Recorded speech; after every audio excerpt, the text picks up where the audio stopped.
why is it that this word has become so terrible? And a lot of it has to do with feeling like it's not safe. It's not safe to be obedient. It's not safe because the leadership, who's leading, who's giving us the information that's causing us to be in the crisis that we are mentally, physically, and in our lives, And so, yeah, it's scary to use the word obedience a lot of times, but we have to bring it back. We have to be able to make sure that it's protected. Bring it back, but make sure that it's protected,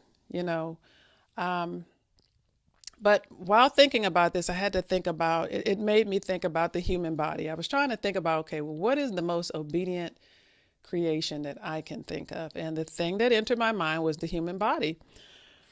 No matter what we do to it, continuously trying to, harm it, all the crazy stuff we do to this body, it's continuously trying to heal itself so that it can return to the way that it was created by its creator. No matter what we do to it, it's constantly trying to get back to its natural self. The body does it all by itself by healing, right? And I mean, talk about obedience, right?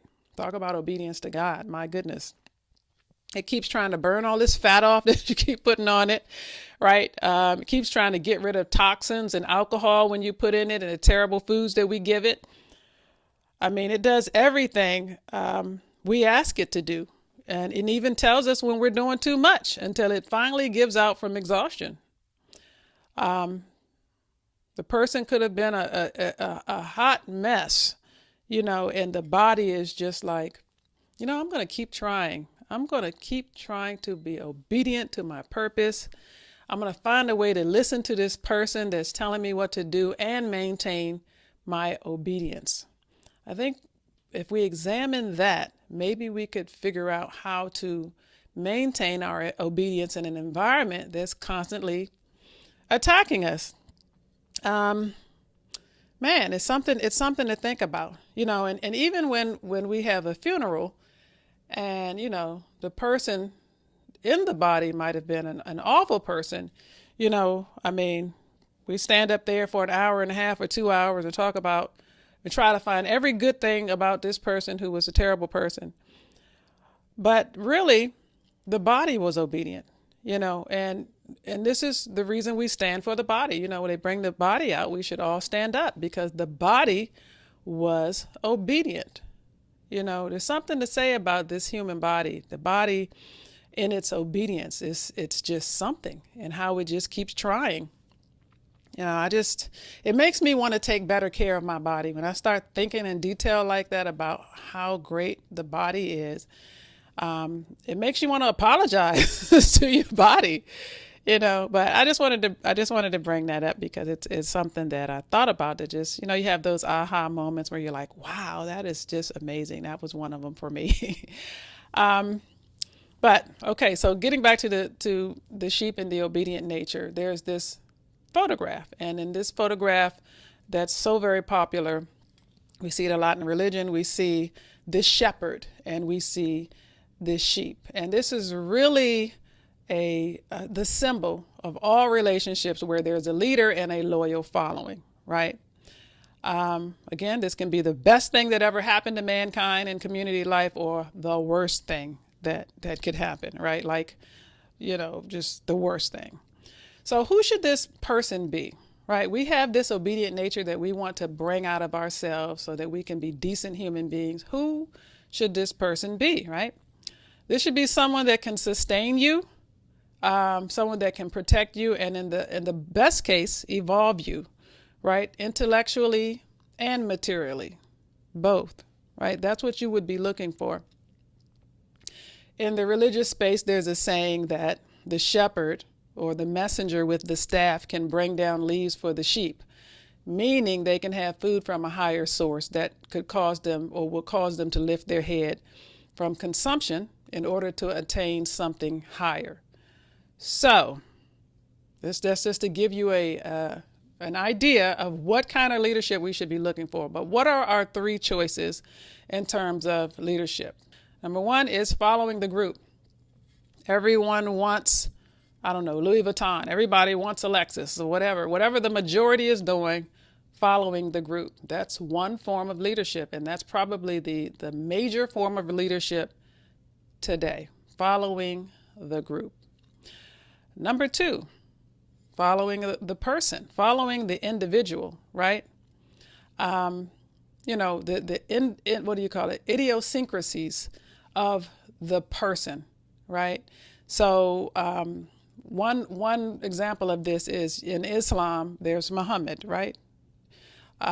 We have people that follow the person Muhammad, and they don't have the spiritual knowledge of Muhammad, but they follow the person, which means they become ritualistic, doing the movements and body language and even trying to look like him. So that's another form of leadership, is following an actual person, and that leads to idol worship, right, as we call it, and ritualism. The third form of leadership is following the logic, to actually follow logic. Logic can come from anywhere. It can come from a person, it can come from society, or it can come from anywhere, right? It can come from inspiration. But those are the three types. The minority of us follow the logic, right? There's something, I don't know if there's something boring about following the logic, but that is what we should be doing.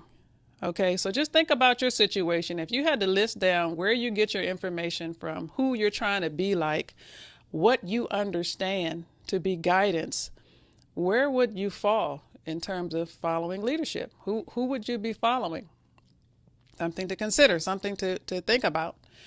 Now, what happens when we have an individual that stands up in discernment and can elevate and sustain us? What actually happens when someone like that comes along? Typically, when someone like this comes along, they sound different, right? Someone serious comes along. They sound different and they're serious, right? So what happens is that we don't want to be taken away from the herd. This is what we do, right? We claim we want to be better people. We claim we want this, United States, and we want these great communities. But when someone serious comes along, right, with information trying to help you, you don't want to be torn away from the herd, right? You don't want to have to do something different from the group. This is sheep mentality. This is what sheep do, right? They want to be with the herd. They have to be with the herd. They're going to follow the herd, right? It would make you unpopular. It would make you corny, I guess, maybe even lonely. That's literally what we do when someone comes along. They seem weird. They seem awkward. I know for me, the way that I teach, it's unusual to a lot of people. I mean, I'm at the point in my life where I don't care. I don't care much about what people think about me. So I don't care if I'm weird to you or whatever the case may be. I just don't care. So it doesn't bother me. But I think it bothers most people, and that's why, again, we don't have a lot of original people walking around today. But look at the buffoonery that people have to display to get a following these days, right? You can't come serious. You got to be singing and dancing and doing all of this stuff. But the one that comes with the knowledge, if you're not playful enough, cracking enough jokes or whatever, then that's it. You don't get seen. That's the society that we're living in, and there's something scary about that. And who knows, maybe it's a barrier. Maybe that God just made it this way so that only the honest people that are serious get the serious information, right? That leaves a lot of people out. But in essence, we know what's going on. We've been traumatized. We don't trust anyone. These are the reasons we don't want to follow any leadership anymore. This is just not normal. It's not normal. And we're really going to have to get serious about information, where we get it from, what makes sense, right? And how we're distributing it. We're going to have to get serious. And yeah, obviously when there's trauma and things like that have happened, some may say, you need a psychiatrist or a mental health provider or something. Look, if that's what we got to do to get serious, then let's just go ahead and do it. right? We have to move forward somehow. But this movement to get rid of leadership, um, it's being done so cleverly, while we're just completely distracted, while we have these mental health conditions and all of that. Our families are being destroyed, communities are being destroyed, individuals are being destroyed. And it's being done so cleverly that you don't even realize it's happened until it's already happened. And then I think we forget that we're tied to each other. You can't be in your cozy house, or in your individual situation and think that, you're not going to be affected, or you're not going to affect others.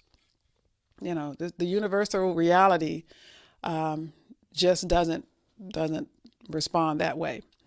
But where is this idea of ridding the leadership come from that we can see clearly? A lot of it has to do with the excuses, that we make. So some of these excuses, blaming the white man, we're still doing that. I'm over that. I am so over. I'm so done with hearing about that. I understand white supremacy is real. I'm not saying that we need to just pretend like nothing's happening, but these conversations should be about self-leadership. That's what they should be, way more about self-leadership and doing what we need to do than blaming the white man. I'm just done with hearing about it. Another excuse, the patriarchy, male chauvinism and toxic masculinity. And, this is all blaming someone besides yourself. The new one, the matriarchy, the female chauvinism, femininity rise, taking over the world. This is really it. These are really excuses, actually. Everyone's putting the blame on everyone else. When are we going to get to focus on ourselves? Okay. And it takes accountability, self-accountability. What have you done to contribute to the problem?